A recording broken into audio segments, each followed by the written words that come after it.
Mukbang tayo ng tapa at sopas. Mainit na sopas.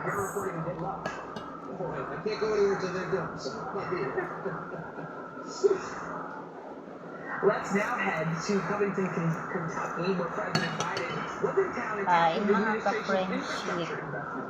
That bridge you see behind him, it's called the Mukbang tayo ng tapa at sopas. Lalo na umuulan. Roughly a year ago, allocates $1.6 billion in federal funds to its restoration. Sarap, mainit. The funding for this infrastructure law is going to upgrade the current bridge and to build a second new bridge right next to it. Kain tayo mga ka-friendship. Look, it means folks around here Kabunsuan will dyan. actually be able to use the bridge again. To work, for school, for emergencies, without bumper-to-bumper traffic. Let's dive more into what President Biden wants to accomplish this new year with our all-star panel with Susan Del Percio, a Republican strategist and MSNBC political analyst, Wala pang sabaw. who was the former press secretary for First Lady Jill Biden. So happy for both of you Tapos being here. pinastado ko ng tapa. President Biden today. Leader McConnell, I don't agree on everything. In fact, we disagree on a lot of things. But here's what matters. He's a man of his word. When he gives his word, you can take it to the bank, you can count on it, and he's willing to find proven ground to get things done for the country. So thank you, Mitch. Thank you. And that's exactly what we did in bipartisan infrastructure law, which got done in no small part because of Mitch's leadership. We can work together. We can get things Malakas po ang done. ulan We dito ngayon. can move the nation forward. Dito sa Cavite. Drop a little bit of our egos and focus on what is needed in the country. So, Michael, it's very rare to see such a local bipartisan event with President Biden really saying that he's a Mitch McConnell, the man of his word. Do we expect to see more sort of these bipartisan displays, given the fact now, of course, that Republicans have that clean majority in the House? Well, you know, the relationship goes back a long Isaw-sawan time. ko sopa. 2016, Maanghang. McConnell gave a tribute to Biden on the floor of the Senate with Biden, then Vice President Biden presiding over it, and called him a trusted, a real friend and a trusted partner. They did a lot of negotiating together over the Obama administration. But to answer your question, Anish, this will all depend on whether he has a reliable governing partner in Congress. He has one in Mitch McConnell and Chuck Schumer. He has reliable governing partners. But what you saw today was the byproduct of, adult governing and adult legislating. We saw Hugas na po ang kamay at nag-pray na ako bago kumain. the Republican conference. Okam. And it's yet to be seen whether he has somebody he can work with on the other side. That's, of course, a big question. Can we have someone to work with on Sarap the other ng side? suka, And Susan, maanghang. we know, which is the other part, some of the things that Asim. Kung may timpla, matagal nang nakababad sa infrastructure spending, there's the Chips and Science Act, there's the Safety Garapon. Communities Act, the PACT Act. There's so many things that President Biden was able to do along with Republicans and Democrats. I wonder, do we expect possibly any sort of big bill Ngayon may nanonood kasing balita. happen rather in this next 2 years? I don't see how it happens with the Republicans in control of the House. Maraming gulay yung sopas. Gusto ko kasi yun. The basic functions of governance, but it's Ang dami really yung sa pasta. interesting to see, Biden out there with McConnell because, first of all, they couldn't plan it Kaya better gulay if they sabaw tried lang to sa show the ating dysfunction in pasta. the House versus the success in the White House and the Senate. But when you have a party leader standing with the president, it now gives permission to all of the other Republican senators to go Meron back ditong into kanin their kasi district ayan. and have these types of events. So I Daming think kanin. it's going to be Mitch McConnell's way Ayaw of ko saying, magkanin. hey, Republicans in the House, we're going to keep moving forward. You can either get on board or you will be blamed bipartisanly, meaning by the Senate and the President, for your inaction. And Michael, what do you label what Susan's saying here about what the next 2 years might look like here?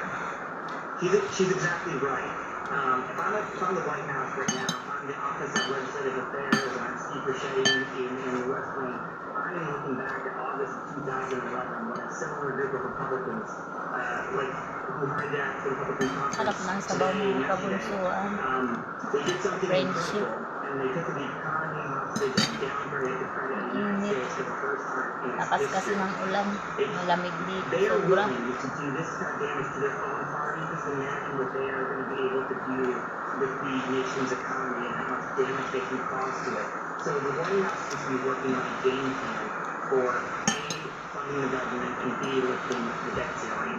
Because right now, they don't have a speaker to work with who can corral a conference. And I mean, what Michael's saying, Susan, is that really there is a possibility that the House might not function in any way, shape, or form that would be able to help President Biden and Democrats. I mean, even really the Republicans in the Senate get anything passed. I wonder if you could talk a little bit about the responsibility that Democrats now and President Biden might now have to work with Republicans. Well, I think they've been willing to work with Republicans. As a matter of fact, Biden's gotten in trouble with that from his left. Alas 4 na ngayon ng hapon, kabunso. Friendship. Mitch McConnell has made it clear that if there is certain Butang ng sopas legislation pang that's out there, merienda. he will support it. When you look at what's Tapos happening with the nagpapak House ako ng Republicans, even if McCarthy pulls yung it out, which Tapa. it doesn't look like he will now, what kind of leader is that? He gives in Prinito ko, to malutong. anything. It means to 20 people to less than 10% of his conference. And that 10% is going nowhere. So unless something dramatically shifts, and frankly, Republicans stand up for themselves and realize that they have the same vote that the other 20 do, every member of the House of Representatives has one vote and one vote only. Responsible Republicans should use it, and hopefully that they will be able to work with the Democrats on some issues to get it done, because no matter what, whoever the next speaker is, assuming it's a Sarap Republican, ng sabaw. they are going to have to work to get basics done. Certainly, Susan and Michael, so much to talk about, especially, of course, all the investigations that we might see coming out of this House if they ever do at some point move past this House Speaker should issue. So thank you so much to both of you. Thank you. The West Coast is bracing for life-threatening flooding off from a weather event over 2,000 miles long. It's called an atmospheric river. It's a narrow current of wind that carries plumes of rich moisture through the sky, kind of like a big floating river. And that river dumps a ton of rain and snow. There are stark warnings from the California Governor's Office of Emergency Services, and people up and down the California coast are listening and preparing for the worst. This storm could blow the Bay Area just days after weather bailed through there. Joining us now, NBC News national correspondent Miguel Almaguer in San Francisco. So Miguel, how are emergency services preparing for this? Luis, they're very worried Ano, about this may storm. This, of may course, comes on the heels of siling several other makulpa. major storms that have just socked this area. Right now, we're on the front end of this Tapos storm. We've toyo seen pa light naman rain siya. across the San Francisco Bay Area over the last couple of hours. We're in a bit of a Tapos lull, but pinalambot we're ko expecting those heavy bands to dun come in sa overnight, which could really be a nightmare for the city. They're yung worried plan about niya. folks who begin their morning Tapos commute pinirito out in the ko. dark here, Sarap. hitting roads that are flooded, and they're worried about Malutong. downed trees and even sinkholes in this area. The Office of Emergency Services over in Sacramento spoke earlier today after the governor declared a state of emergency. Here's what they said. We anticipate that this may be one of the most challenging and impactful series of storms to touch down in California in the last 5 years. We're currently experiencing the second of a series of storms that may continue for the next 7 to 10 days.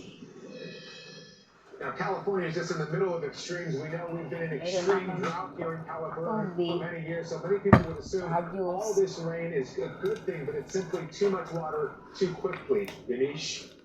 A lot of issues there. You also spoke to the mayor of San Francisco. Tell me a little bit about what you were told there. Yeah, so the mayor's asking people who can stay home to please stay home, especially over the next several hours and into tomorrow. They're concerned about these weather events just rolling over one another, and they're worried that more people who venture out of their homes are going to create more problems. Here's a bit of our conversation. The ground's already oversaturated. Are you expecting to have even more problems on top of the ones that you just had experienced? Oh, definitely.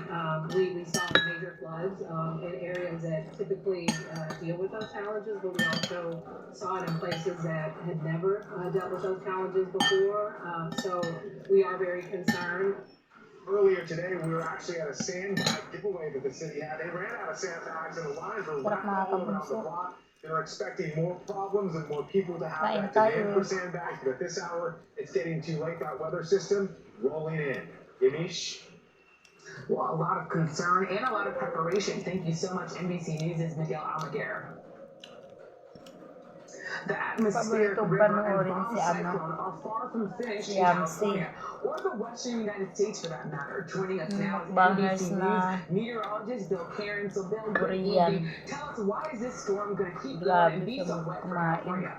Yeah, good evening At to you. saka sa Pinoy Whenever we show naman. you the satellite picture, so you're looking at the clouds here. Whenever a storm looks like a cinnamon bun, that's when it's a very strong storm. You know, obviously, the technological term for this would be a bomb cyclone because it got so intense so quickly. And an atmospheric river, by the way, comes from the tropics. Here's the bright clouds, all the tropical moisture, now approaching and moving on shore in California. So this is when we get to the portion of the storm that we're going to start seeing more power outages. This is when the rainfall rates are going to be so high, we're going to start getting a lot of flash flood warnings and maybe even some debris flows as we get to some of those burn scar areas.